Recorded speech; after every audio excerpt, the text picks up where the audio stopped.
irmãos. Esses dias em que estamos reclusos em casa, eu senti no coração de estar trazendo algumas palavras de meditação. E a primeira vai se encontrar agora no livro de Atos.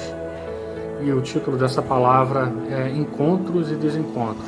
Eu espero que ela encontre pousada no seu coração e venha te abençoar nesses momentos em que nós queremos entender os porquês, buscamos entender e não temos a sabedoria de entender tudo, né? Então, eu queria começar a leitura de Atos.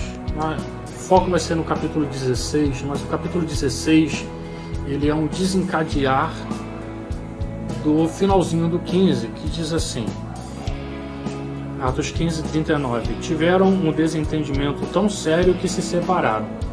Barnabé, levando consigo Marcos, navegou para Chipre, mas Paulo escolheu Silas e partiu, encomendado pelos irmãos à graça do Senhor.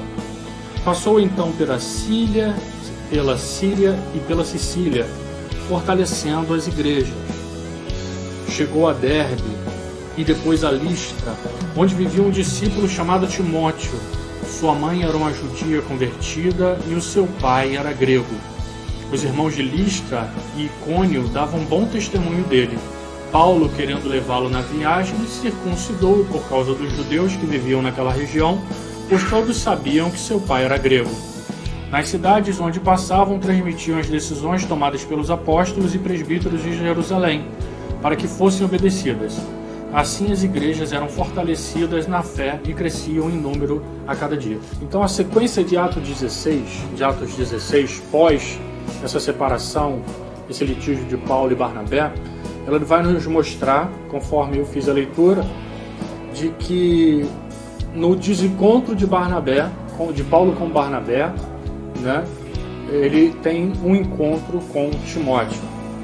Mais à frente, ele tem uma visão quando tenta passar a cidade da Bitínia, né, ele quer pregar o evangelho na cidade da Bitínia, mas o Espírito Santo impede. E ele tem a visão do varão da Macedônia dizendo, passa a Macedônia e ajuda-nos. Ele cumprindo essa visão, obedecendo essa visão da parte de Deus, ele vai para Filipos e ali ele conhece Lídia, é a primeira a ser ganha para Cristo ali. E a história vai seguindo e eles naquela caminhada de ir para o espaço de oração, né? Tem todo um contexto aqui, quando os judeus não tinham um número suficiente de homens para formarem uma sinagoga, era autorizado que eles fossem para um lugar onde houvesse águas, por causa das cerimônias de purificação deles.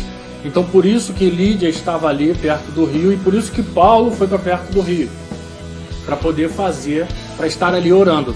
E mais à frente um pouco, ele voltando para aquele lugar de oração, uma mulher começa a encher assim a paciência deles, né? Porque ela vinha atrás deles gritando, né? Estes homens que são servos de Deus, do Deus Altíssimo, e anunciam o caminho da salvação.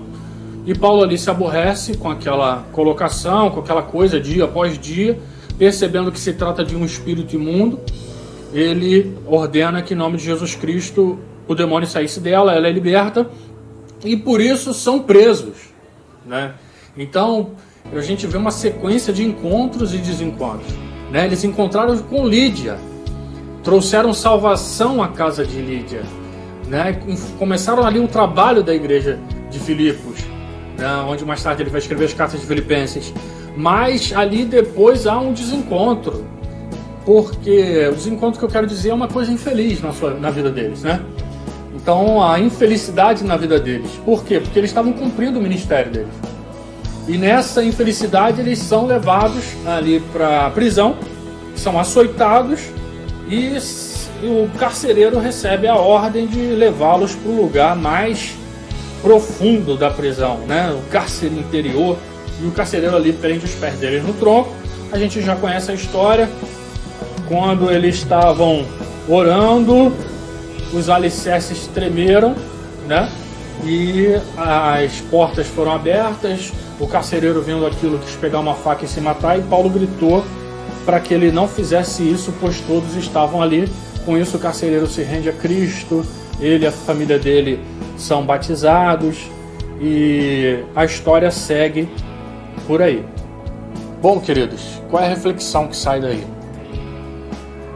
Primeiro, que o nosso querer é limitado àquilo que a gente conhece, às informações que nós possuímos, né? E não somente isso, ele também é limitado à nossa situação emocional momentânea. Como é que a gente está naquele momento ali? Como é que está? O sangue está fervendo, você está tranquilo, né? Você está, a batalha travada ou tá, vou mais que a neve. Como é que você está naquele momento para tomar as decisões que você precisa tomar, né? Então, com certeza, um número limitado de informações somado com uma condição emocional desestruturada são duas coisas que não vão formar uma liga, um alicerce sólido para que você possa construir suas decisões. E é importante notar que uma decisão, ela pode nos levar para lugares onde não estivemos antes. Uma decisão de visitar uma determinada pessoa, uma determinada empresa, pode mudar a história da tua empresa, a história da tua vida, ou não, né? Então, a gente, por decidir fazer certas coisas, a gente é levado para lugares que a gente vai conhecer gente que a gente nunca tinha visto. A gente não fazia ideia que essas pessoas existiam. Esses encontros e desencontros, eles fazem parte da nossa vida e fazem da nossa vida algo dinâmico, algo vivo, né? Algo desafiador, mas ao mesmo tempo algo muito agradável quando essas decisões são dirigidas pelo Espírito Santo de Deus. Paulo acabara de se afastar do seu grande companheiro de ministério, Barnabé. Quantas coisas maravilhosas Deus havia feito pelas mãos desses dois homens. Será que havia espaço no coração de Paulo para o saudosismo? Será, queridos, que o nosso passado nos prende e nos faz olhar para trás de forma que a gente não consiga caminhar? Será que esse saudosismo seria um impedimento para que ele avançasse na direção dos seus objetivos? É complicado afirmar, mas uma coisa é certa: o desencontro deles, de Paulo e Barnabé, geraria algo de bom por onde que as novas duplas que se formaram passassem. Chegando a Listra, Paulo tem um encontro inesperado para nós humanos, mas no querer de Deus havia um propósito. Ele encontra ali um jovem chamado Timóteo. E é interessante notar que quando eu olho para Timóteo, eu vejo que ele tem um chamado, mas não somente isso, porque ele também exerce esse chamado. Quantas pessoas a gente vê com tanto potencial que quando abre a boca para falar uma coisa maravilhosa, mas que não querem exercer esse chamado. E eu quero te dizer, queridos, que Paulo poderia ter conhecido um Timóteo de grande potencial, mas inerte em seu ministério, mas não foi o que aconteceu. Fica claro no texto que o que desencadeou a atração entre os dois foi que dentro do seu espectro de ação, Timóteo era alguém vivo, uma árvore frutífera entre os irmãos. E exatamente é essa característica particular e comum entre Paulo e Timóteo que foi o imã de atração entre os dois. O desencontro com Barnabé gerou agora o encontro com Timóteo. Ah, querido, quem dera que nós considerássemos que a nossa vida não é perfeita, que não temos todas as respostas, mas temos um Deus que olha por nós e em todas as coisas tem agido a nosso favor, apesar dos desencontros. Quem dera aprendêssemos que um impedimento em nossos planos de ir para Betínia não é motivo para depressão, mas sim para que na Macedônia possa receber o Evangelho e ser a base de uma igreja. Quem dera pudéssemos entender que nosso amigo Barnabé ficou para trás para dar atenção a outra pessoa. Barnabé ficou para trás porque João Marcos precisava de uma atenção especial e quem sabe sem essa atenção, sem esse apoio, nós não teríamos hoje nas nossas Bíblias o Evangelho segundo escreveu João Marcos, ou o Evangelho de Marcos, que tanto nos abençoa, que faria tanta falta, sendo, segundo os estudiosos, o primeiro dos evangelhos que foi a base para a produção dos outros. Quem dera, meu irmão, nós pudéssemos ver o dia de amanhã, onde eu seria uma bênção para Silas e Timóteo, e estaria formando 2 novos líderes para o ministério do Senhor. Imagina se Paulo está olhando para trás e lamentando. Ele não teria formado esses 2 homens que tanto influenciaram a igreja. Quem dera pudéssemos saber que aquele desencontro nos levaria ao encontro de uma escrava possuída por demônios, e que seríamos um instrumento do amor de Deus para a sua libertação.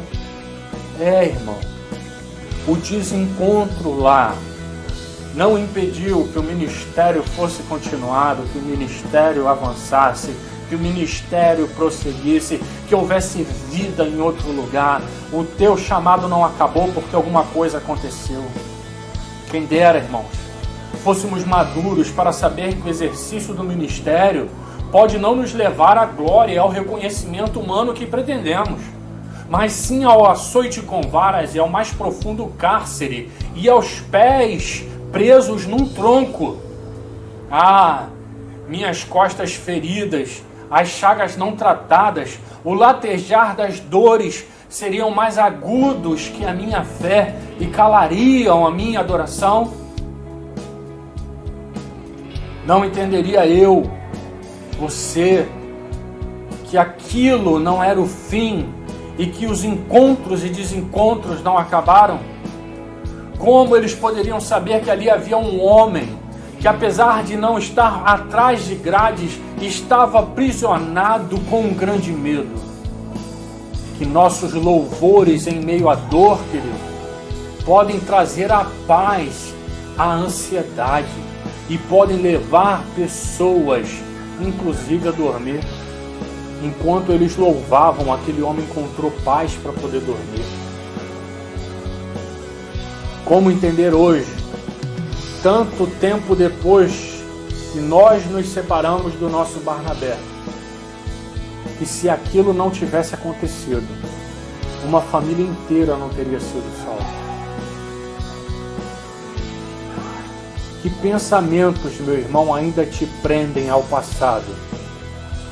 Que desencontros ainda permeiam a tua mente e não te deixam viver abertamente para os encontros do dia de hoje? Que lembranças e lamentações te impedem de viver o hoje, o agora, e entender que é exatamente nesse momento que alguém necessita que eu continue, persevere e exerça o meu ministério para que esse e a sua casa sejam salvos.